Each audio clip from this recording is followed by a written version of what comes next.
Gloire à Dieu.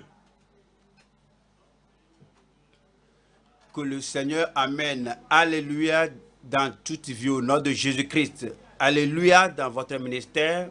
Alléluia dans votre œuvre. La louange de Dieu dans votre vie au nom de Jésus-Christ. Cela va se produire. Cette année, cela doit se produire. La gloire de Dieu sera dans toute vie. Père, nous te remercions pour le développement des dirigeants. Merci pour ton peuple. Merci de nous avoir amenés ici pour la force, l'onction du Saint-Esprit sur tout le monde. Nous demandons que cette œuvre prospère dans toutes mains plus que jamais au nom de Jésus-Christ. Et tout ce que nous apprenons, que cela porte du fruit dans notre ministère, dans notre famille, dans notre vie cette année, au nom de Jésus-Christ. Nous prions que tu confirmes tes bénédictions sur toute vie.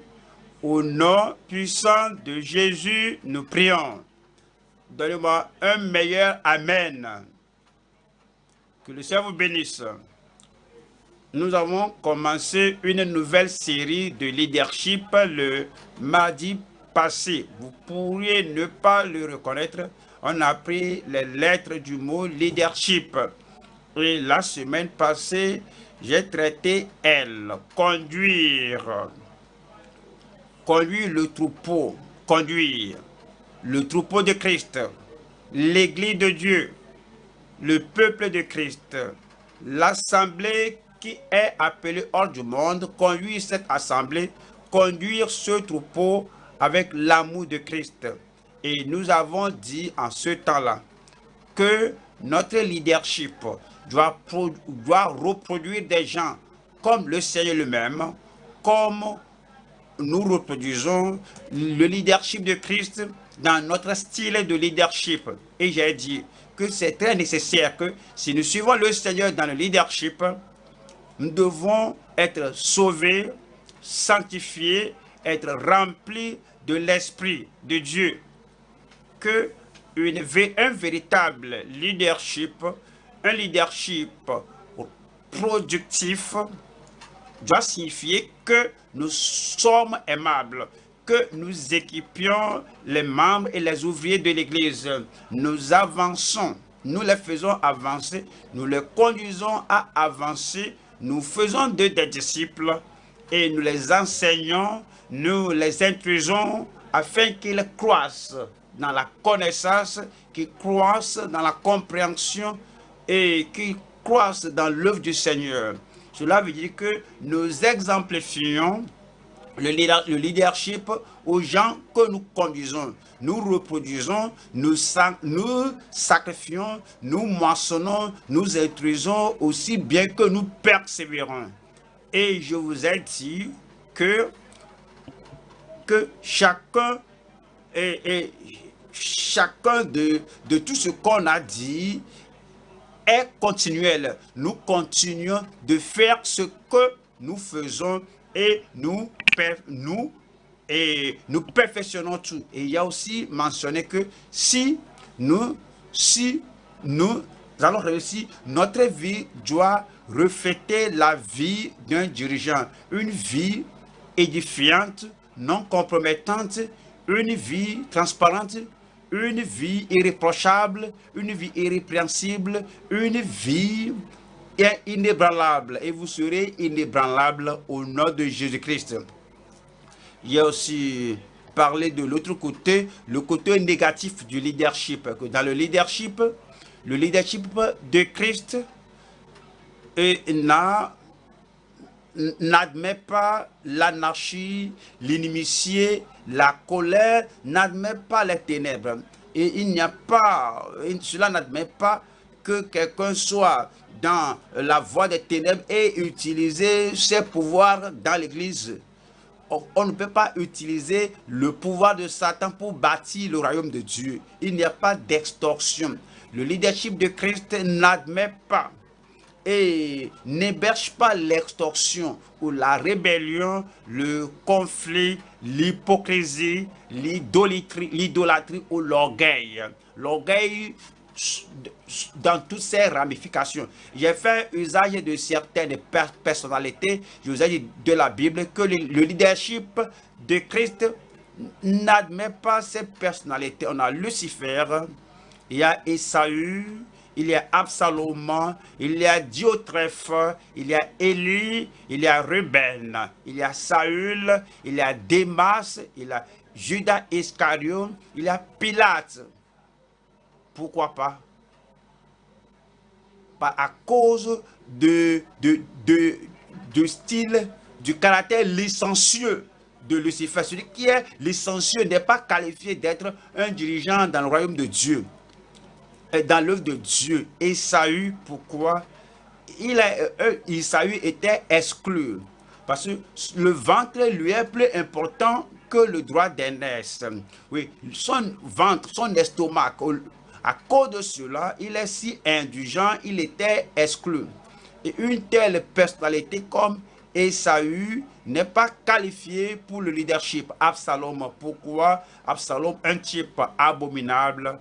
À cause de cette abomination dans sa vie, il n'était pas qualifié, il était disqualifié. Diotrephe, un homme tyran. Il est dominateur, il tombe sur les dents, écraser les gens, détruire les gens, chasser les gens, afin qu'ils demeurent dans le leadership. Ça, le royaume de Dieu n'admet pas cela. Être un draconien. Il y a Élie, qui est une femmelette, il n'a pas de colonne vertébrale, il est là, il savait bien que ses enfants ne vivaient pas bien, il ne pouvait rien faire, ses yeux sont fixes spirituellement, et il est sans épée, sans colonne vertébrale. Voilà. Et Ruben, qui n'a pas de racines, parce qu'il n'avait pas de racines, les vents vont souffler et l'emporter. Et Saül, et qui est autosuffisant, Saül qui est indulgent, et Saül qui est content de lui-même. Vous allez examiner votre vie, que dans cette nouvelle année, vous allez bâtir votre leadership qui est centré sur la parole de Dieu. Déma. Et il y a Haman, un homme endurci, et un Haman ne doit pas diriger le troupeau de Dieu. L'incorrigible Iscariot, Judas Iscariot. Il y a Pilate, un homme qui cherche la position. Comme on voit ces caractéristiques du leadership, nous allons développer notre vie, notre leadership, afin qu'on dirige le peuple de Dieu avec l'amour de Christ. C'est l'amour, c'est elle qu'on a traité la fois passée. Cette nuit, nous allons voir la lettre suivante qui est E. Le titre est le leadership excellent dans un ministère extendu. Un leadership excellent dans un ministère extendu.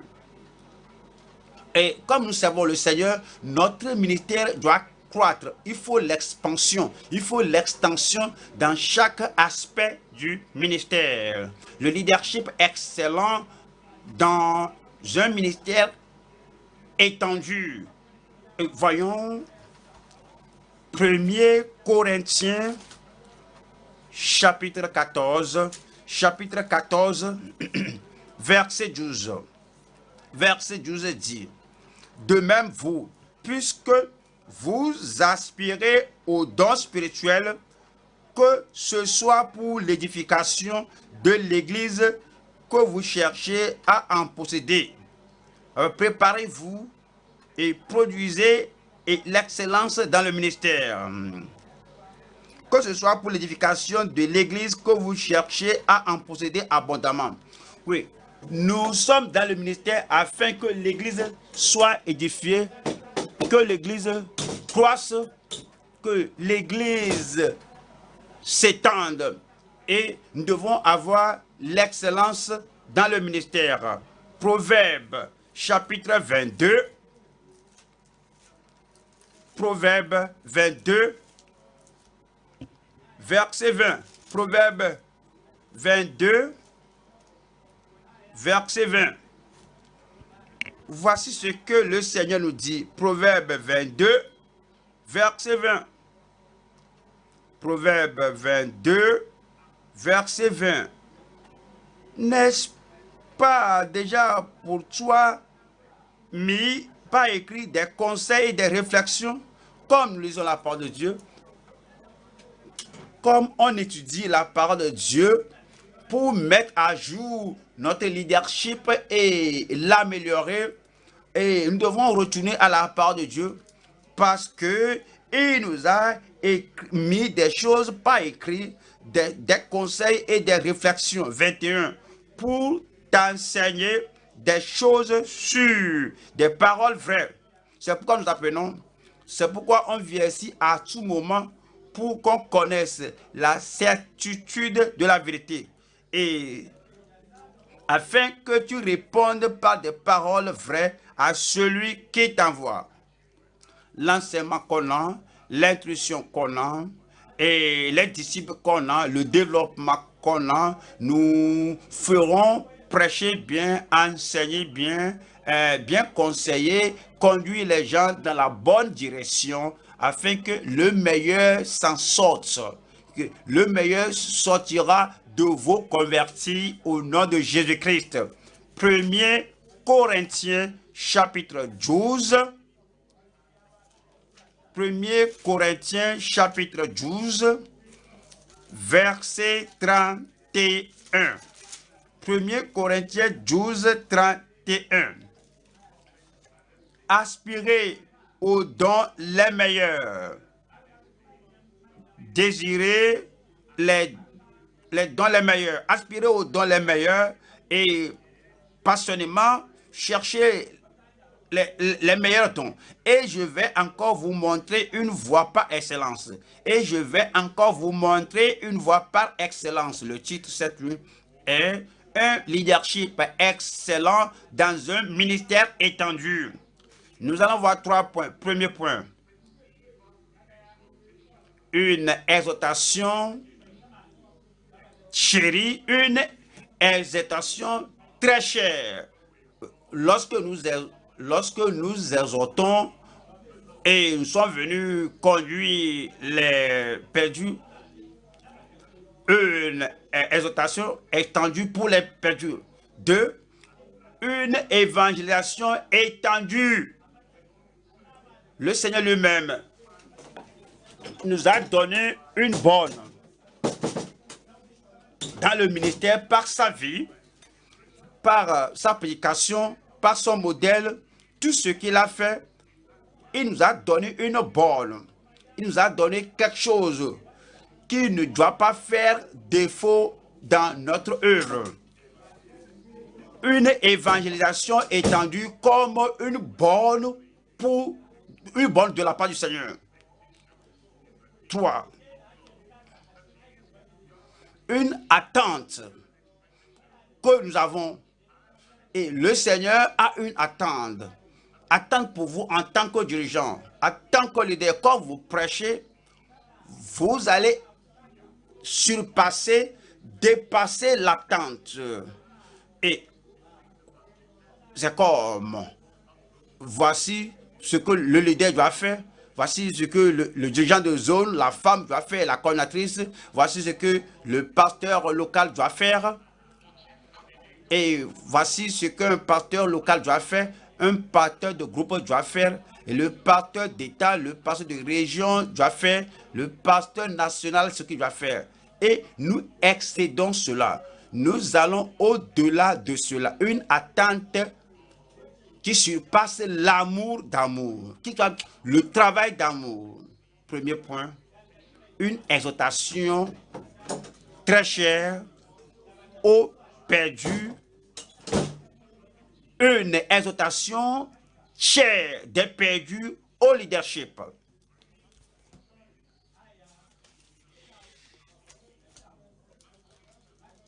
Matthieu 15, Matthieu 15, 13. Matthieu 15, 13. Il répondit, toute plante que n'a pas planté mon Père céleste sera déracinée. Il nous dit ici que si le pécheur est dirigeant, le Seigneur ne l'a pas planté là-bas dans l'église. Si un rétrograde est un dirigeant dans l'église, le Seigneur n'a pas planté celui-là pour conduire l'église. Et si un hypocrite religieux est devenu dirigeant dans l'église, ce n'est pas le Seigneur qui l'a mis là-bas pour diriger l'église. Qu'est-ce qui va se passer? Toute plante, sans exception, toute plante à tout niveau, toute plante dans toute section, toute plante dans la vie de toute assemblée qui est appelée Église de Dieu, toute plante que n'a pas plantée, mon Père Céleste sera déraciné. Déraciné. Il peut le faire maintenant, déraciné. Il peut le faire après, déraciné. Et évidemment, dans l'éternité, il n'y aura pas de racines, il n'y aura pas de place dans le royaume. Verset 14. Laissez-les. Ce sont des aveugles qui conduisent des aveugles. Ce sont les paroles de Jésus. Laissez-les. Ils sont incorrigibles. Laissez-les. Ils sont intouchables. Laissez-les.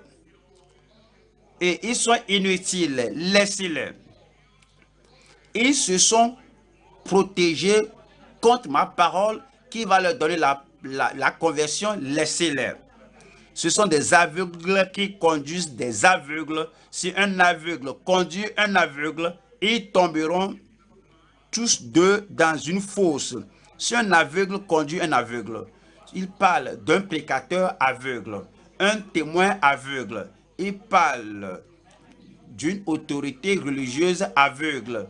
Si un aveugle qui se croit être en autorité, il se croit connaître, oui, avoir le chemin, et celui qui dirige aveugle, celui qu'on dirige aveugle, les deux vont tomber dans une fosse. Les deux périront. Parce que le ciel n'est pas une fosse. L'enfer est la fosse. Alors, qu'est-ce qu'il voudrait dire? Que l'aveugle ne peut pas conduire un aveugle. Allons à 2 Corinthiens chapitre 4. 2 Corinthiens chapitre 4, verset 3. 2 Corinthiens chapitre 4, versets 3 et 4. Si notre évangile est encore voilé, il est voilé pour ceux qui périssent. Si l'évangile est caché aux prédicateurs, si l'évangile est caché aux témoins, si l'évangile est caché aux gens religieux qui courent par-ci par-là pour faire plus de prosélytes, si notre évangile est encore voilé, il est voilé pour ceux qui périssent. 4. Pour les incrédules dont le Dieu de ce siècle a aveuglé l'intelligence.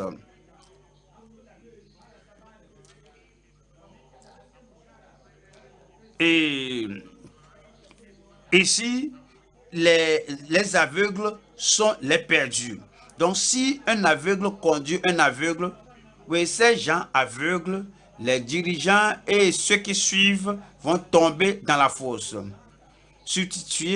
Substituons ce mot, substituons ceci avec le mot perdu. Si un perdu conduit un perdu, tous vont tomber. Pourquoi? Parce qu'ils sont aveugles, ils sont perdus. Éphésiens 4. Éphésiens 4, 18. Éphésiens 4, 18. Car par Éphésiens 4, 18, ils ont l'intelligence obscurcie, ils sont étrangers à la vie de Dieu à cause de l'ignorance qui est en eux, à cause de l'endurcissement de leur cœur, l'ignorance et l'aveuglement. Comment pouvons-nous comparer cela aux paroles de Jésus-Christ? Si un aveugle conduit un aveugle, tous tomberont dans une fosse. Si un ignorant conduit un ignorant, tous deux vont tomber dans une fosse. Quelqu'un qui est ignorant du salut, il est ignorant de la sainteté sans laquelle personne ne verra le Seigneur. Il est ignorant de la qualification pour entrer dans le royaume de Dieu et avoir la vie éternelle. Si l'ignorant conduit un ignorant, tous deux conduiront dans la fosse. Nous allons à 2 Pierre 1, 2 Pierre chapitre, 2 Pierre 1, 9, 2 Pierre 1, 2 Pierre 1, 2 Pierre 1, 9.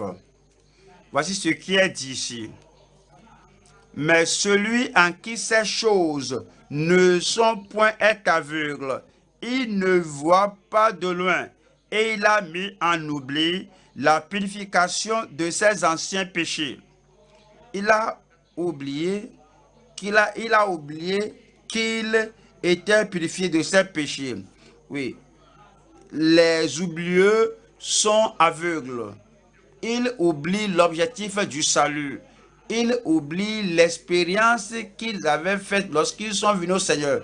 Ils oublient la victoire qu'ils avaient. Maintenant, ils rétrogradent. Ils ne comprennent plus ce que la vie signifie. Les oublieux sont aveugles. Est-ce que le verset l'a dit? Comment est-ce que nous mesurons cela avec la vie, la parole de Jésus-Christ? Si l'oublieux conduit l'oublieux, tous deux vont tomber dans une fosse. Comme on voit les membres ordinaires de l'Église, sont des gens oublieux. Ils écoutent quelque chose maintenant, en peu de minutes, ils oublient. Si le pasteur, le dirigeant, le enseignant est au même niveau que il a oublié l'ancien standard, l'ancienne borne. Il a oublié la parole de Dieu qu'on doit combattre. Si l'oublieux conduit l'oublieux, tous deux tomberont dans une fosse. Je vois Apocalypse 3. Comment on voit Apocalypse 3, verset 16. Apocalypse 3, versets 16 et 17. Ainsi, parce que tu es tiède et que tu n'es ni froid ni bouillant, je te vomirai de ma bouche. Parce que tu dis, je suis riche, je me suis enrichi et je n'ai besoin de rien. Et parce que tu ne sais pas que tu es malheureux, misérable, pauvre, aveugle et nu. Alors, qu'est-ce que vous apprenez de cela? Oui, et celui qui est tiède et aveugle, celui-là qui peut être vraiment agile quand on parle de la politique, quand il y a l'émeute, il est vraiment enthousiasmé, mais il est très fervent quand on parle des choses de Dieu. Il est tiède, il est lent, il est ralentissant et il voudrait être un dirigeant. Quand un tiède dirige un tiède, les deux vont tomber dans une fosse. Je prie que le Seigneur amène le feu dans toute vie, la ferveur dans toute vie, afin que la tiédeur qui aveugle les gens spirituellement ne soit pas dans votre vie, dans ma vie, ni dans notre vie, au nom de Jésus-Christ. Donnez-moi un amen de la nouvelle année. On va à Esaïe, si un aveugle conduit un aveugle, tous deux tomberont dans une fosse. Esaïe 59. Esaïe 59, verset 10. Nous tâtonnons comme des aveugles le long d'un mur. Nous tâtonnons comme ceux qui n'ont point Dieu. Nous chancelons à midi comme de nuit. Au milieu de l'abondance, nous rassemblons à des morts. Il dit, nous tâtonnons, on ne connaît pas la vérité. C'est ce qui est dit ici. Et nous cherchons notre voie. Où est la vérité? Où est la sagesse? Où est la lumière? Où est le salut? Où est la guérison? Où est la puissance? Et nous tâtonnons. Il dit que nous tâtonnons comme des aveugles. Et nous grondons tous comme des ours. Nous gémissons comme des colombes. Nous attendons la délivrance et elle n'est pas là. Nous cherchons le salut et il est loin de nous. Les gens qui prêchent et qui n'ont pas l'assurance du salut, et à tout moment, ils crient un peu, ils arrêtent la prière, ils vont essayer de se repentir, mais ils ne se repentent pas totalement et la repentance n'est pas profonde ni authentique. Ils cherchent le salut et c'est loin d'eux. Car nos transgressions sont nombreuses devant toi et nos péchés témoignent contre nous. Nos transgressions sont avec nous et nous connaissons nos crimes. Nous avons été coupables et infidèles envers l'Éternel. Nous avons abandonné notre Dieu. Nous avons proféré la violence et la révolte, conçu et médité dans le cœur des paroles de mensonge. Si quelqu'un est comme ça et il est leader, sa vie est confuse, sa vie n'est pas franche, sa vie n'est pas purifiée et dit, pendant que les transgressions sont là, vous êtes aveugle. C'est une exaltation chère pour conduire les perdus au leadership. Parce que si ceux qui tombent dans le péché conduisent ceux qui tombent, les deux vont tomber dans la fosse. L'exaltation chère des perdus au leadership. Lamentation 4. Lamentation 4, 14. L'aveugle ne doit pas conduire un aveugle. Et si vous êtes aveugle, vous devez vous examiner et dans ces versets que nous lisons, et puis faire quelque chose afin que vous ne soyez pas un aveugle qui dirige un aveugle et puis conduit des gens dans la fosse. Lamentation 4, verset 14. Il errait en aveugle dans les rues. Il errait en aveugle dans les rues.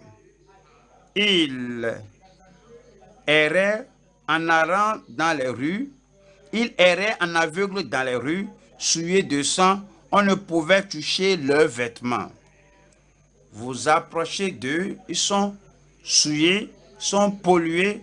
Vous pouvez déjà sentir l'odeur de la pollution, peut-être un ivrogne qui est dirigeant, peut-être la personne qui va par-ci par-là, embrasse celui-ci, embrasse l'autre là, et on peut déjà percevoir l'odeur des gens qu'il embrasse. Et, ouais, ils sont des errants. Ceux qui vont d'une assemblée à une autre assemblée, qui vont de message en message. Ils ont écouté un message ici, ils ne vont pas prier, ils vont aller sur l'internet, ils vont chercher quelque chose d'autre. Et pour défendre ce message, l'autre qu'ils écoutent sur l'internet, ce qu'ils voient sur le YouTube, ils sont des messages adultérés. Alors, ils n'ont pas de conviction parce qu'ils errent par-ci par-là. Si l'errant conduit un errant, alors tous deux tomberont dans une fosse. Vous allez examiner votre vie. Êtes-vous un errant ou bien vous restez avec la parole de Dieu? Jésus nous a dit, il nous a donné la parole qui ne change pas, qui reste jusqu'à la fin. Que si un aveugle conduit un aveugle, tous les deux tomberont dans une fosse. Et les errants sont aveugles. Je prie que le Seigneur ouvre nos yeux, qu'on ne demeure pas aveugle. Amen. Allons à Ésaïe 56. Ésaïe 56, verset 10. Ésaïe 56, verset 10.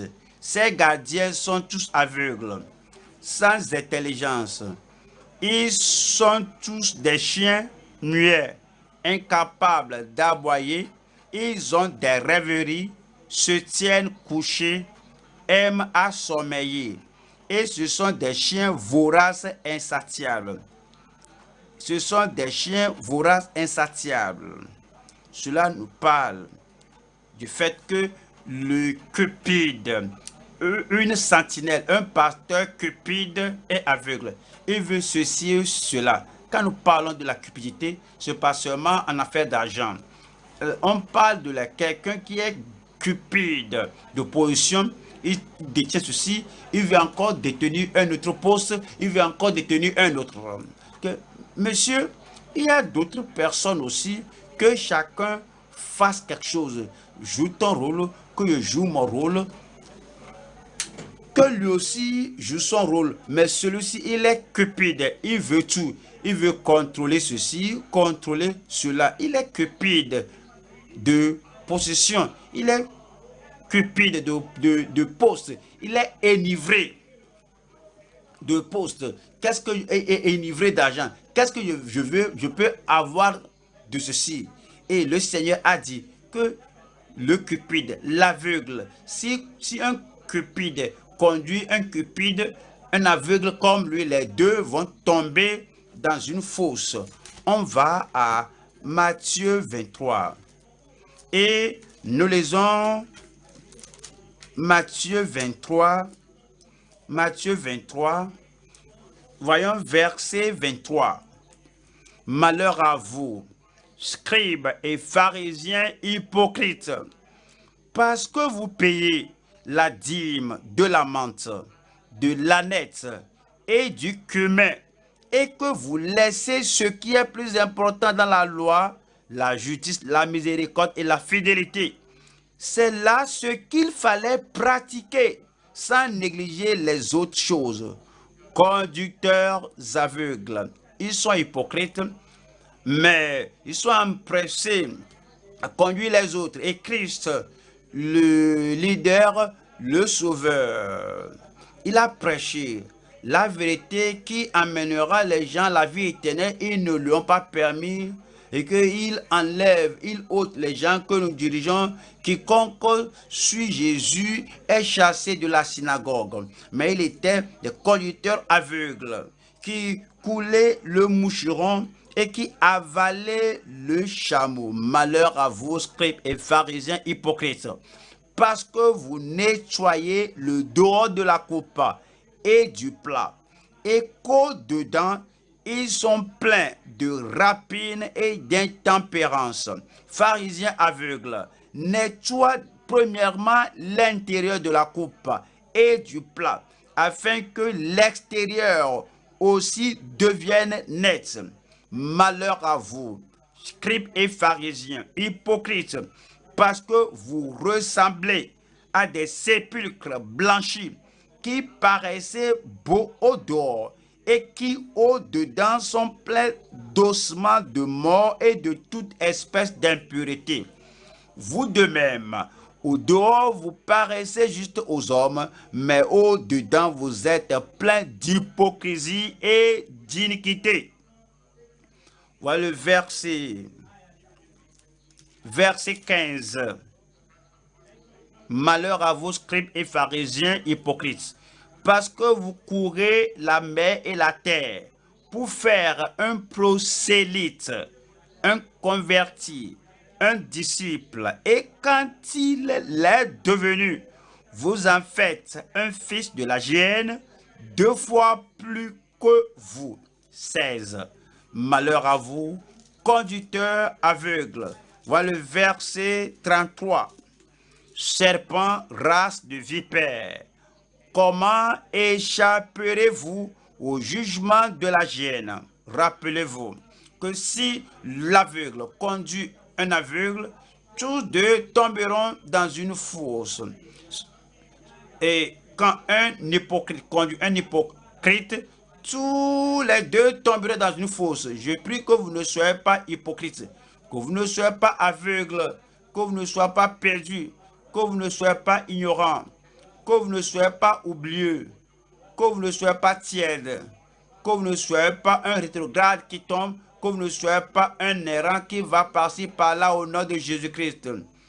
que vous ne soyez pas cupides de rien, que vous ne soyez pas hypocrites, que le Seigneur fasse de nous de réels dirigeants, sauvés, purifiés, lavés, qui sont investis de la puissance du Saint-Esprit et que nous dirigeons en bonne forme, nos yeux ouverts, notre pensée ouverte, le cœur ouvert, que nous ne soyons pas d'aveugles dirigeants, des aveugles au nom de Jésus-Christ. Deuxième point, l'évangélisation étendue comme une bonne venant du Seigneur. Le Seigneur nous a montré l'exemple. Alors, il a fait et cela est devenu une bonne pour nous. Tout ce que Christ a fait. Et il a souligné, et puis il a ordonné et dit, voici ce qu'il faut faire. Je l'ai fait. J'ai montré l'exemple au sujet de ce que vous devez faire. Il a mis comme une borne. Allons à Proverbe. Et la borne, on va à Proverbe 22. Proverbe 22, verset 28. Proverbe 22, verset 28. Ne déplace pas la borne ancienne que tes pères ont posée. Christ a dit, Christ a fixé la borne. Les apôtres ont pris cette borne, que voici ce qu'il a commandé. Il a posé la borne. Et nous venons pour refaire la même chose. Et nous l'a transféré, nous qui ont suivi après. Ne déplace pas la borne ancienne que tes pères ont posée. Et les pères dans la foi, nos pères dans le ministère, ils ont posé cette marque comme Christ l'a donné. N'allons pas ôter la borne au nom de Jésus-Christ. Proverbe, chapitre 23, verset 10. Proverbe 23, verset 10. Ne déplace pas la bonne ancienne. Ne déplace pas la bonne ancienne. Faut pas substituer la bonne marque à la façon d'adoration de la nouvelle de la nouvelle génération. Voici comment on le fait. Ouais, il y a beaucoup de personnes qui abandonnent la bonne ancienne et embrassent quelque chose de moderne, quelque chose d'inutile, quelque chose de sans valeur, quelque chose de rien. Et c'est dit, ne déplace pas la bonne ancienne et n'entre pas dans le champ des orphelins. Et n'entre pas dans le champ des orphelins. Qu'est-ce que Christ a fait? Et cela est devenu pour nous, pour vous, pour moi, pour chacun de nous, une borne que nous ne devons pas déplacer de notre vie, déplacer de notre famille ou ôter de notre ministère ou ôter de la vocation, l'appel que le Seigneur nous a lancé. Voyons ce que Christ a fait. On va à Matthieu chapitre 9. Matthieu 9, nous lisons le verset 35. Matthieu 9, verset 35. Jésus parcourait toutes les villes et tous les villages, enseignant dans les synagogues, prêchant la bonne nouvelle du royaume et guérissant toute maladie et toute infirmité. Ça, c'est la borne que Jésus a posée. Il n'est pas resté dans un lieu, dans la chambre haute. Il n'est pas resté au bord du puits. Mais si quelqu'un, ou bien dans le sanctuaire, si quelqu'un a besoin de salut, qu'il vienne ici. Si quelqu'un veut être illuminé, qu'il vienne ici. Le Messie, le docteur qui est venu du ciel, tu sais que tu as besoin de cet enseignement qui sauvera ta vie. Me voici ici, viens, il ne sort jamais. Non, il s'est dit ici que Jésus parcourait tous les villes et villages. Donc, alors vous êtes un pasteur de groupe. Est-ce que vous visitez ces quartiers? Est-ce que vous touchez tous les lieux? Est-ce que vous organisez les membres de l'église ou bien une fois le mois ou bien une fois le trimestre, comme Jésus-Christ, vous visitez les villes, les communautés, les quartiers, arrivez là-bas, vous ne discutez pas de la politique, de la sécurité, arrivez là-bas, vous ne discutez pas de la richesse, de comment réussir, comment avoir la foi, réaliser ceci, cela. Mais vous discutez de la bonne marque que Christ a posée. Parce qu'il a parcouru toutes les villes et tous les villages enseignant dans les synagogues, prêchant la bonne nouvelle du royaume et guérissant. Il y a des gens qui ont ôté la guérison. Ils ont dit que, vous savez, dans le monde moderne, il y a l'hôpital, il y a les hôpitaux, les cliniques, il y a les infirmiers, les médecins. Alors, ils ont transféré le ministère de Christ à ces médecins. Et vous allez savoir que ce ne sont pas tous les docteurs qui sont nés de nouveau, ce ne sont pas tous les docteurs qui sont enfants de Dieu. Au fait, la majorité de ces médecins ne sont pas nés de nouveau, ont transféré le ministère de Christ à leurs mains. Et il y a des gens qui se disent ministres, il ne peut pas prier pour les malades, il ne peut pas délivrer les opprimés, il ne peut pas prier pour avoir les dons et l'appel que Christ avait. Mais vous savez ce que Jésus a fait? Il a guéri toutes les maladies et guérissait toutes les infirmités parmi le peuple. Et 36 dit, voyant la foule, il fut ému de compassion pour elle, parce qu'elle était languissante et abattue comme des brebis qui n'ont point de berger. Il y a des pharisiens, ils avaient des pharisiens, mais ils n'avaient pas de berger. Il y a des chefs religieux non sauvés, injustes, rigides, inflexibles, mais ils n'avaient pas de berger. Ils avaient la synagogue, ils avaient tout, mais ils n'avaient pas de berger. Il y a beaucoup de personnes qui pourraient être membres de cette dénomination qui n'écoutent pas le message du salut quand on leur parle que j'aime mon église aussi, mais tu n'as pas de berger, tu n'as pas le salut. Et la déclaration de l'évangile est inconnue à ces gens. Et c'est dit. Et alors il dit à ses disciples, la moisson est grande, mais il y a peu d'ouvriers. Et puis il dit, priez donc le maître de la moisson d'envoyer des ouvriers dans sa moisson. Il y a de prétendus dirigeants qui ne savent pas comment amener plus d'ouvriers, comment amener plus de moissonneurs. Ils disent qu'on a assez. Regardez l'église, nous avons 100 membres, nous avons 10 ouvriers, n'est-ce pas suffisant? Mais pour les 100 membres, est-ce que vous prenez soin de ces membres ou vous pensez à la communauté? Il veut que l'évangile soit prêché à tous. Il dit, priez donc, persévérez donc, et œuvrez donc pour faire amener plus d'ouvriers dans la moisson. Je prie que Dieu ouvre nos yeux, que nous fassions ce qui doit être fait et que plus d'ouvriers soient amenés dans la vigne du Seigneur au nom de Jésus-Christ. Nous allons à Marc chapitre 1. Marc 1, verset 35. Marc 1, verset 35. Vers le matin, pendant qu'il faisait encore très sombre, il se leva et sortit pour aller dans le désert où il pria. La prière est merveilleuse comme Christ. Vous voyez, il y a des gens qui ne se focalisent que sur la prière. Pas de prédication, pas d'évangélisation. Ils ne touchent pas la vie des gens. Je prie. Et ils sont guéris de prière. Ils sont restés chez eux. Ils prient et ils continuent de prier. Ils ne vont pas prêcher. Quand vous les appelez pour l'évangélisation, ils disent que je prie. Quand on les appelle pour faire une œuvre dans le royaume, pour élargir, pour étendre le royaume, ils disent que je suis en train de prier.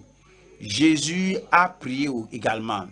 Mais il n'a pas limité son ministère à la prière. Verset 36. Simon et ceux qui étaient avec lui se mirent à sa recherche. Et quand ils l'eurent trouvé, il lui dit, tous te te cherchent. Il y a des gens, quand ils ont connu un petit succès dans un petit district, dans leur petit quartier là, et que tous te cherchent, tous les hommes les cherchent, et chaque matin, on tape à leur porte. Pasteur, je suis pris, je suis malade, prie pour moi. Pasteur, mon enfant a un défi, prie pour lui. Et que les gens les visitent, leur pensée leur pensée ne va pas au-delà de cette petite maison, au-delà de leur quartier, et que tous me cherchent. Si ils ne sont pas prudents, même en temps de réunion, l'étude biblique que je ne peux pas sortir. La personne est venue, que voici mon défi, et il me connaît ici, et c'est moi qui présente leurs problèmes au Seigneur. Ils vont laisser la Bible, ils ne vont pas venir à l'étude biblique, ils vont continuer à prier, parce que tout me cherche. On doit avoir les sentiments de Christ, le cœur de Christ, avoir l'appel de Christ, afin que nous ayons une évangélisation étendue comme une bonne venant du Seigneur. Voyons le verset 38. Il leur répondit à celui à qui on a dit que ceux qui l'ont dit que tout te cherche, ceux qui vont le clouer pour rester là-bas. Il leur répondit, allons ailleurs, dans les bourgades voisines. Allons ailleurs, dans les bourgades voisines. Le chef, le préfet d'une préfecture ne met pas les réverbères dans une seule rue, ou bien il n'amène pas sinon la pompe dans un quartier et abandonne les autres quartiers. Tout est mis dans tous les lieux de sa juridiction. Oui, l'évangile n'est pas pour un seul quartier. L'évangile, c'est pour toutes les villes, pour tous les villages. Et allons, c'est dit ici que allons ailleurs dans les bourgades voisines afin que j'y prêche aussi. Car c'est pour cela que je suis sorti. Vous savez pourquoi il est venu? Vous savez pourquoi vous êtes dans le ministère? Est-ce que vous savez ce que vous devez faire? Vous devez étendre. Vous devez aller au-delà de ce petit quartier. Allons à Luc 10. Luc chapitre 10 et verset 1. Luc 10, verset 1. Après cela, le Seigneur désigna encore 70 autres. Il a nommé les 12 dans le chapitre précédent. Maintenant, il a aussi désigné 70 autres disciples. Et il les envoya 2 à 2. 70 divisé par 2, ça fait 35. Alors, il les a envoyés dans 35 villes. Et il les envoya 2 à 2 devant lui dans toutes les villes et dans tous les lieux où lui-même devait aller. Où lui-même devait aller. Qu'est-ce que cela veut dire?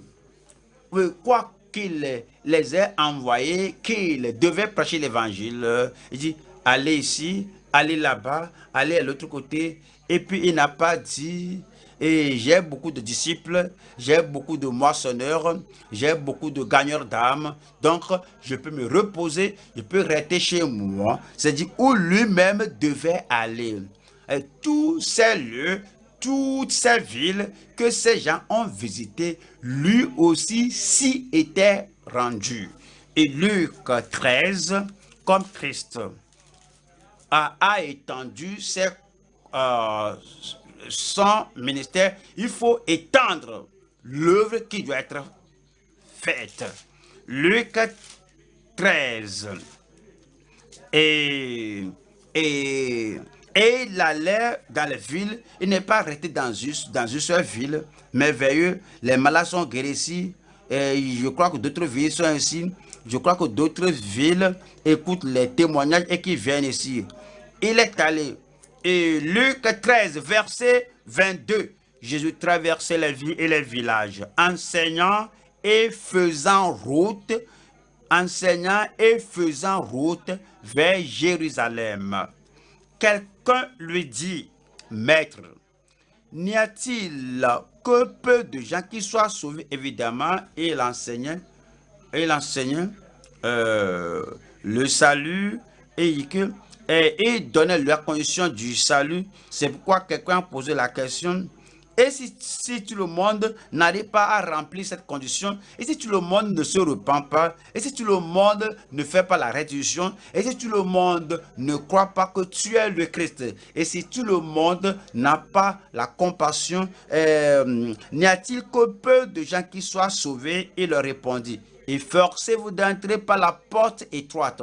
Comme il allait de porte en porte, de village en village, il ne rabaissait pas le standard, il ne leur donnait pas un évangile adultéré, felaté, mais il leur dit, efforcez-vous d'entrer par la porte étroite, car je vous le dis, beaucoup chercheront à entrer et ne le pourront pas. Il est allé partout prêcher l'évangile. Ça, c'est la bonne. C'est ce qu'il nous a laissé faire. Nous allons le suivre. Nous allons faire ce qu'il a fait. Nous n'allons pas ôter cette bonne d'évangélisation. Nous n'allons pas ôter cette bonne d'enseigner toute la vérité aux gens, jusqu'à ce que les gens sachent que voici la voie pour être sauvé et avoir le véritable salut. Luc 19, verset 1. Luc 19, verset 1. Jésus étant entré dans Jéricho, traversait la ville, et voici un homme riche, appelé Zachée, chef des publicains, cherchait à voir qui était Jésus. Mais il ne pouvait y parvenir à cause de la foule, car il était de petite taille. Il courut en avant et monta sur un sycomore pour le voir, parce qu'il devait passer par là. Lorsque Jésus fut arrivé à cet endroit, il leva les yeux. Lorsque Jésus fut arrivé, vous savez qu'il cheminait vers Jérusalem et ses pensées, son visage, tout est fixé sur Jérusalem. Il y a des gens, là où il allait, c'est là qu'ils vont, et ils ne voient rien dans la voie ou sur la voie. Tout ce qu'ils veulent, c'est que je vais là-bas. Mais Jésus-Christ savait qu'une âme est là et a besoin de salut. Et lorsque Jésus fut arrivé à cet endroit, il leva les yeux et lui dit, Zachée, hâte-toi de descendre, car il faut que je demeure aujourd'hui dans ta maison. Zachée se hâta de descendre et le reçut avec joie. Voyant cela, tous murmuraient et disaient, il est allé loger chez un homme pécheur. Il y a certains qui n'arrivent pas à supporter une petite critique. Ils délaissent cela, comme ils ont critiqué Christ, qu'il est allé loger chez un homme pécheur. Comprenez? Tous ces gens qui critiquaient le Seigneur étaient pécheurs. Ils ont vu Jésus, ils n'avaient pas le salut. Maintenant, Christ allait sauver un pécheur, et ces pécheurs alors se plaignaient que lui, il est allé vers un pécheur. Beaucoup de gens qui critiquent n'ont pas là où aller, ils ne font rien, ils n'ont pas le salut à offrir. Et eux-mêmes aussi ne possèdent pas le salut. Et si vous permettez qu'un pécheur vous empêche, qu'un rétrograde vous empêche, donc le pécheur est plus puissant que vous. Et son projet d'empêcher le salut des gens est plus grand que ta puissance voulant sauver les gens. Jésus avance, nous allons avancer. Moi, j'avance. Vous allez avancer au nom de Jésus-Christ. Et Zachée se tenant devant le Seigneur le dit, voici, Seigneur, je donne aux pauvres la moitié de mes biens. Et si j'ai fait tort de quelque chose à quelqu'un, je lui rends le quadruple. C'est le vrai salut. Un salut qui change la vie, un salut qui fait qu'une personne retourne les articles volés à la personne légitime. Jésus lui dit, il ne leur a pas parlé, il ne s'est pas adressé à ces gens qui s'opposent à lui, à ces gens qui cherchent la faute. Jésus lui dit, le salut est entré aujourd'hui dans cette maison, parce que celui-ci est aussi un fils d'Abraham. Car le Fils de l'homme est venu chercher et sauver ceux qui étaient perdus. C'est la bonne qui nous a laissé. C'est l'œuvre qui nous a laissé. Alors, il nous a montré l'exemple, comment il a fait. Et nous devons le faire de la même manière. Nous le ferons au nom de Jésus-Christ. Luc 22, verset 47. Luc 22, nous lisons 47. Comme il parlait encore, voici une foule arriva, et celui qui s'appelait Judas, l'un des 12, marchait devant elle. Il s'approcha de Jésus pour le baiser. Et Jésus lui dit, Judas, c'est pas un baiser que tu livres le Fils de l'homme? Verset 50. Et l'un d'eux frappa le serviteur du souverain sacrificateur et lui emporta l'oreille droite. Mais Jésus, prenant la parole, dit, laissez, arrêtez. Et ayant touché l'oreille de cet homme, il le guérit. Il était proche de la crucifixion, il continuait l'œuvre, il a été trahi, mais il continuait l'œuvre, il serait arrêté, et puis, mais il continuait l'œuvre. Et lorsque Pierre a frappé l'oreille des gens là, l'un des gens là, le Seigneur Jésus s'est baissé, il a pris l'oreille là, il l'a mis à sa place et l'a guéri. Son ministère a continué jusqu'à la fin. Que vous ayez un problème ou pas, que vous soyez persécuté ou pas, que vous soyez ballotté et arrêté ou pas, l'œuvre doit évoluer. Ça, c'est la borne qu'il nous a laissée. Luc 23, verset 34. Luc 23, verset 34. Jésus dit, Père, pardonne-leur, car ils ne savent ce qu'ils font. Il se partageait ses vêtements en tirant au sort. Maintenant, il est à la croix. Il éprouvait des douleurs. Il a été cloué à la croix et son vêtement était ôté et s'était partagé entre eux. Néanmoins, il a toujours le souci pour le pécheur. Il a le souci disant que Père, pardonne-leur car ils ne savent ce qu'ils font. Voilà le verset 42. Et il dit à Jésus, souviens-toi de moi quand tu viendras dans ton règne. Il est maintenant à la croix et l'un des voleurs à la croix aussi, voulant le salut, et dit, Seigneur, souviens-toi de moi. Et il éprouvait tant de douleur et que j'ai soif, leur donner un fiel à boire. Au sein de cette douleur, il sauvait quelqu'un pour l'amener au ciel. Pour sauver les perdus, que ça, c'est la bonne que Christ nous a laissée. Dès que vous avez la voix pour parler et les yeux pour voir, la main pour toucher, toute autre chose que vous traversez, la bonne qui nous a laissé, c'est que vous évangélisiez et que vous fassiez sortir les pécheurs de l'enfer pour les amener au ciel. Verset 43.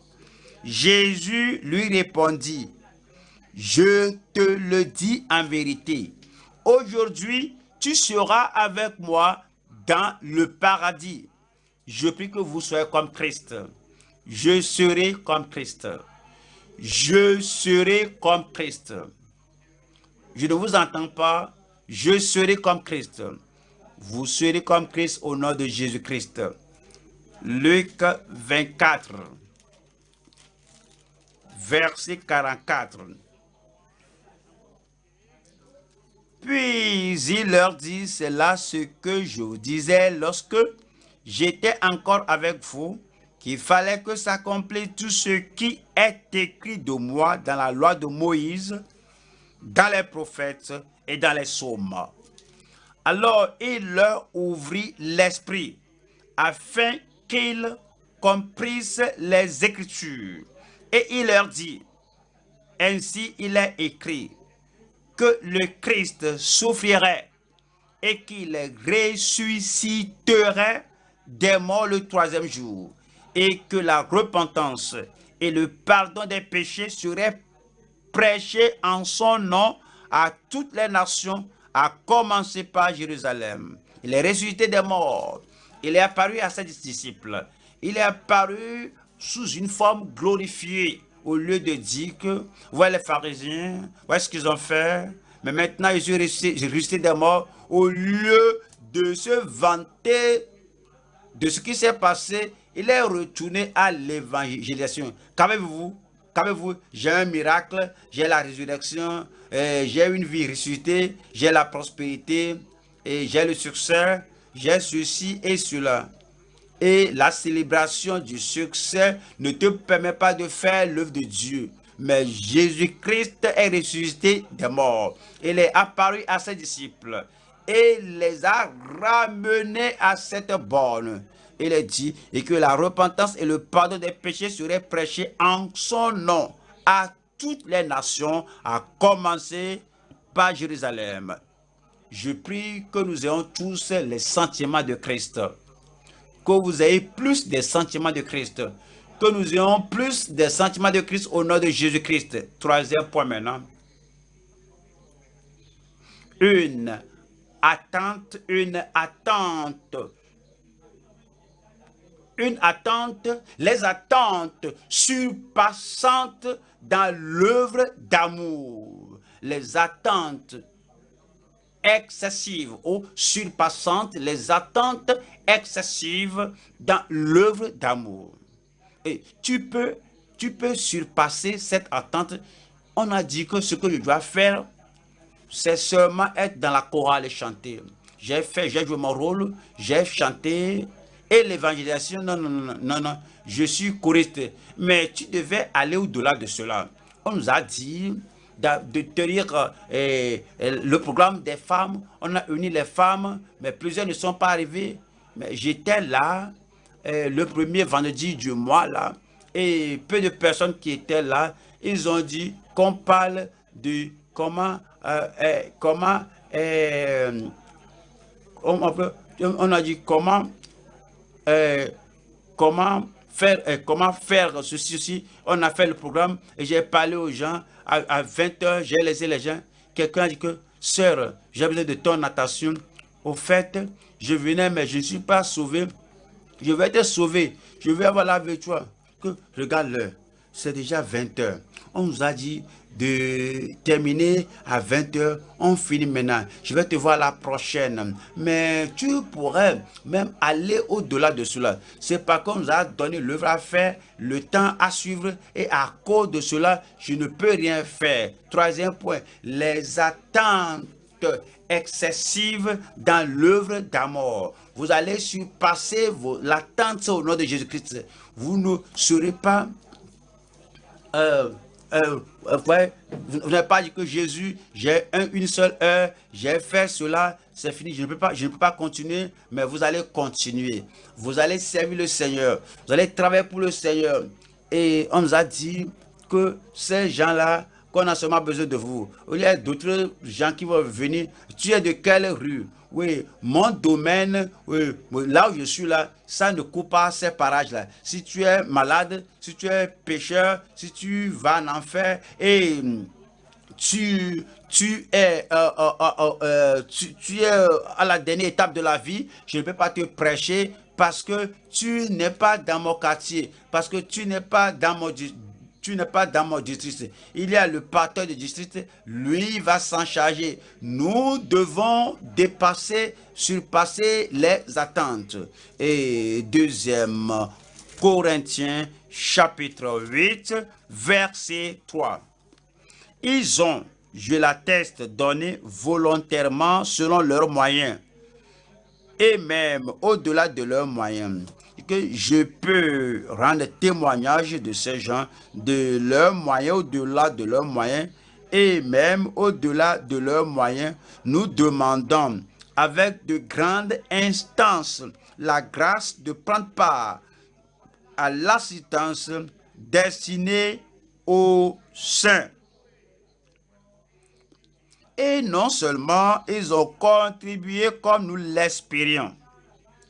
Et nous croyons qu'ils vont s'arrêter à ce niveau et qu'au revoir, ils ne peuvent plus continuer. Mais ici, et non seulement ils ont contribué comme nous l'espérions, mais ils se sont d'abord donnés eux-mêmes au Seigneur, puis à nous par la volonté de Dieu. Ils se sont donnés au Seigneur. Ils ne sont pas arrêtés là-bas. Certains disent que, oui, je connais ma consécration, et Dieu connaît ma consécration, je connais ma fidélité, et Dieu la connaît, je connais mon travail, et Dieu connaît mon œuvre. Oui, je sers Dieu, je ne sers pas un homme, je sers Dieu, et je ne vais pas continuer à courir à cause d'un homme, à cause d'un pasteur là-bas. Voyons ceci.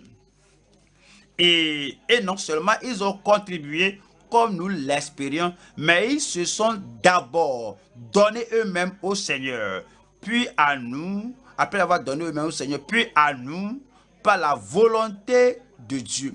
Et que tous nos talents sont disponibles, toutes nos capacités sont disponibles, notre temps est disponible, et nous avons tout consacré à Dieu, mais nous devons vous faire savoir que nous sommes disponibles. Je prie que vous soyez pareils au nom de Jésus-Christ. Nous allons aux Philippiens. Philippiens 2, verset 12. Philippiens 2, verset 12. Ainsi, mes bien-aimés, comme vous avez toujours obéi, comme vous avez toujours obéi, comme vous avez toujours obéi, travaillez à votre salut avec crainte et tremblement, non seulement comme en ma présence, mais bien plus maintenant que je suis absent. Chaque fois vous obéissez, mais il faut faire un pas supplémentaire. Il faut faire des choses supplémentaires. En ma présence, voici ce que vous faites. En ma présence, voici votre fidélité. En ma présence, voici votre obéissance. Et maintenant, même que je ne suis pas là, alors vous faites plus. Vous faites cela sans murmurer. Verset 14. Faites toutes choses sans murmure ni hésitation. Pas que, oui, on est là, mais je dis, ouais, parce qu'on est ouvrier, parce qu'on dit qu'on doit être là, mais notre pensée n'est pas là. On est là, notre corps est là, on pense à ceci, on pense à autre chose, on murmure et puis on hésite. Mais faites toutes choses sans murmure ni hésitation, afin que vous soyez irréprochables et puis des enfants de Dieu irrépréhensibles au milieu d'une génération perverse et corrompue. Au milieu d'une génération perverse et corrompue, une génération méchante. Tous les problèmes sont là dans la génération, dans la nation, parmi laquelle vous brillez comme des flambeaux dans le monde, portant la parole de vie en prêchant, portant la parole de vie dans l'évangélisation, portant la parole de vie en faisant sortir les gens des ténèbres à la lumière. Et je pourrais me glorifier au jour de Christ de n'avoir pas couru en vain ni travaillé en vain. Colossiens 1, 28. Colossiens 1, verset 28. 28 dit, c'est lui que nous annonçons, exhortant tout homme, c'est lui que nous annonçons, exhortant tout homme. Ouais, l'apôtre Paul n'a pas fait une prédication partiels, sélectionnés. Ces gens qui sont faciles à traiter, je vais leur parler. Les gens là qui sont difficiles, ils ont décidé et ils ne veulent pas aller au ciel. Donc, je suis qui d'eux. Non, vous n'êtes pas libre. Ceux qui sont là, qui sont argumentateurs, je ne vais pas leur parler. Ce sont des critiques. Je ne vais pas leur parler, mais vous pouvez. Parce que c'est dit, c'est lui que nous annonçons, exhortant tout homme, les impudents, les argumentateurs, exhortant tout le monde, les personnes difficiles, exhortant tout le monde, ceux qui rejettent, exhortant tout homme et instruisant tout homme en toute sagesse. Et si l'apôtre Paul n'a pas de sagesse pour traiter ce groupe, il ira prêcher. Seigneur, je dois présenter l'évangile à ces gens difficiles, à ces gens qui rejettent, à ces contradicteurs. C'est comme je n'ai pas la sagesse. Je prie pour la sagesse. Vous allez prier et avoir la sagesse pour sortir et toucher les gens que vous devez toucher, introduisant tout homme en toute sagesse, afin de présenter à Dieu comme des personnes, tout homme devenu parfait en Christ. C'est à quoi je travaille, en combattant avec sa force qui agit puissamment en moi. Cette œuvre continuera et nous allons continuer l'œuvre d'amour au nom de Jésus-Christ. 1er Thessaloniciens chapitre 1 verset 3.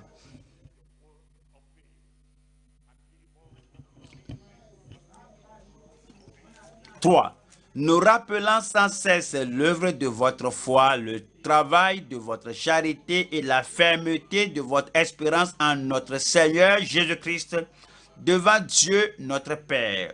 Les Thessaloniciens étaient amenés à connaître le Seigneur et eux-mêmes ont suivi l'exemple de l'apôtre Paul. Ils ont œuvré dans l'œuvre d'amour, ils ont œuvré dans leur travail de charité, ils ont œuvré, ils avaient la fermeté de l'espérance et l'apôtre Paul se réjouissait à cause d'eux, nous rappelant sans cesse l'œuvre de votre foi, le travail de votre charité et la fermeté de votre espérance en notre Seigneur Jésus-Christ, devant Dieu notre Père. Verset 5. Notre évangile ne vous ayant pas été prêché en parole seulement, mais avec puissance, avec l'Esprit Saint et avec une pleine persuasion, car vous n'ignorez pas que nous nous sommes montrés ainsi parmi vous à cause de vous. Et vous-même, vous avez été mes imitateurs. Est-ce que vous devez faire ces convertis et ces disciples, des disciples du leadership, les imitateurs du leader. Et comme le leader est préoccupé des choses et l'évangélise, vous aussi vous devez évangéliser, eux aussi vont évangéliser. Et vous marchez par amour, vous marchez dans l'espérance, vous faites tout selon l'enseignement de la parole de Dieu. Et eux aussi font la même chose.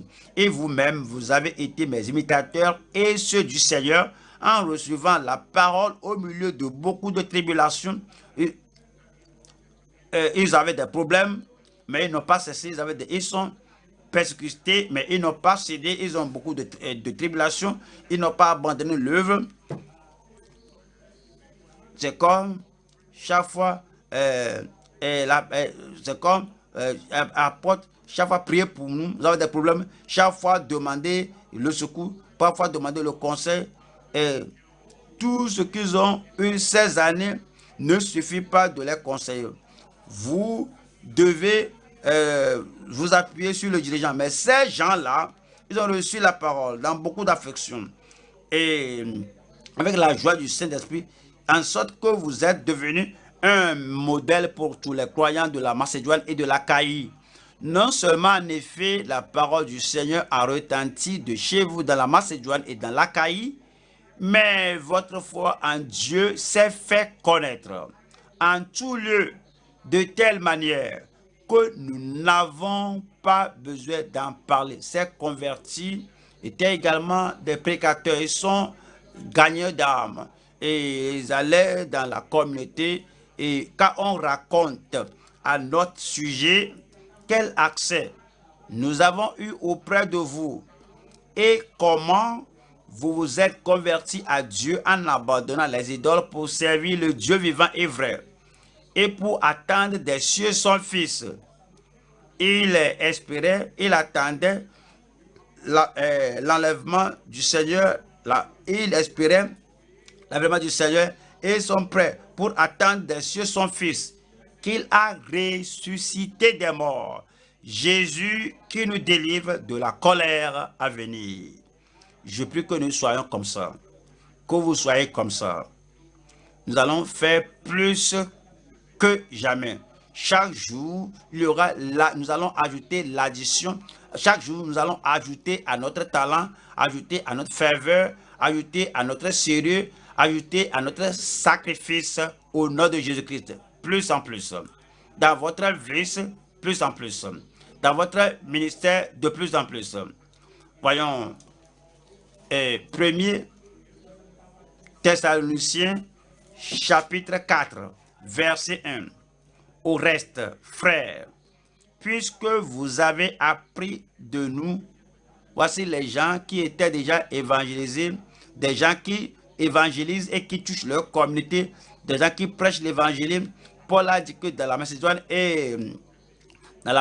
et l'Achaïe, vos paroles ont touché des vies. On n'a rien dit parce que vous les avez enseigné l'évangile. Maintenant, il dit au reste, plus que ce que vous avez fait au reste, plus que ce que vous avez fait pour évangéliser au reste, frères, puisque vous avez appris de nous comment vous devez vous conduire et plaire à Dieu, et que c'est là ce que vous faites, nous vous prions et nous vous conjurons au nom du Seigneur Jésus de marcher à cet égard et comment plaire à Dieu dans votre évangélisation, dans votre œuvre de zèle pour le Seigneur, de marcher à cet égard de progrès en progrès. De marcher à cet égard de progrès en progrès. Il disait que votre conviction croisse. Il dit que votre compassion augmente. Il dit que votre contribution s'étende. L'évangélisation, que votre contribution croisse, que votre constance augmente, que votre courage augmente, que votre coopération, comme on travaille ensemble et on amène l'évangile partout, que cette coopération croisse, que votre consécration, votre engagement à la grande commission croisse. Nous allons croître. Et nous disons, il faut faire le progrès cette année, vous allez faire le progrès. Avec conviction, vous allez faire le progrès. Avec compassion, vous allez faire le progrès. Amen. Avec votre conscience claire, vous allez faire le progrès. Et avec une contribution très chère, vous allez faire le progrès. Avec constance, vous allez faire le progrès. Avec un courage constant, sans jamais permettre à quelque chose de vous faire récidiver ou bien rétrogresser. En engagement, vous allez faire le progrès. En consécration, vous allez faire le progrès. Sans compromission, sans sensualité, sans convoitise, sans corruption, sans conflit, sans compétition avec les autres, sans contradiction. Au reste, frères, ministres et dirigeants, au reste, pasteurs et dirigeants, puisque vous avez appris de nous comment vous devez vous conduire et plaire à Dieu, et que c'est là ce que vous faites cette nouvelle année, nous vous prions et nous vous conjurons au nom du Seigneur Jésus de marcher à cet égard de progrès en progrès. Nous allons marcher, vous allez marcher à cet égard de progrès en progrès au nom de Jésus-Christ. Tenons-nous debout maintenant et amenons ce message au Seigneur. Un message, oui, notre leadership excellent dans un ministère étendu. Combien vous allez faire pour le Seigneur cette année? Comment allez-vous étendre cette année? Comment allez-vous vivre cette année? Et rappelez-vous, oui, c'est très cher de... Ouais, c'est très cher en exaltant les perdus, que vous ne soyez pas perdus. Ouais, si un aveugle conduit un aveugle, tous vont tomber dans la fosse. Un ignorant qui conduit un ignorant, tous les deux vont tomber dans la fosse. Un charnel qui dirige un charnel, tous les deux vont tomber dans la fosse.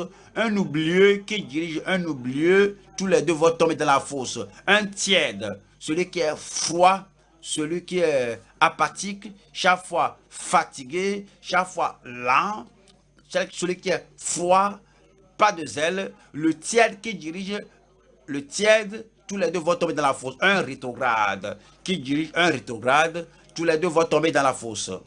L'errant, un errant, et ne se plonge pas dans la parole de Dieu, tout ce qu'elle a entendu, et erre sur l'internet et vagabonde sur le YouTube, et il ne digère rien de bon. Oui, un errant qui conduit un errant, tous les deux vont tomber dans la fosse. Oui, le cupide, ceux qui sont affamés de pouvoir, qui dirent les autres qui sont affamés de pouvoir, tous deux vont tomber dans la fosse. L'hypocrite qui conduit un hypocrite, tous les deux vont tomber dans la fosse. Parlez au Seigneur, disant, Seigneur, aide-moi cette nouvelle année, que je me tienne sur la parole de Dieu et que notre évangélisation s'étende, que je me lève et que j'agisse selon la bonne marque, selon la bonne que nous avons reçue du Seigneur. Et il faut excéder, il faut surpasser les attentes.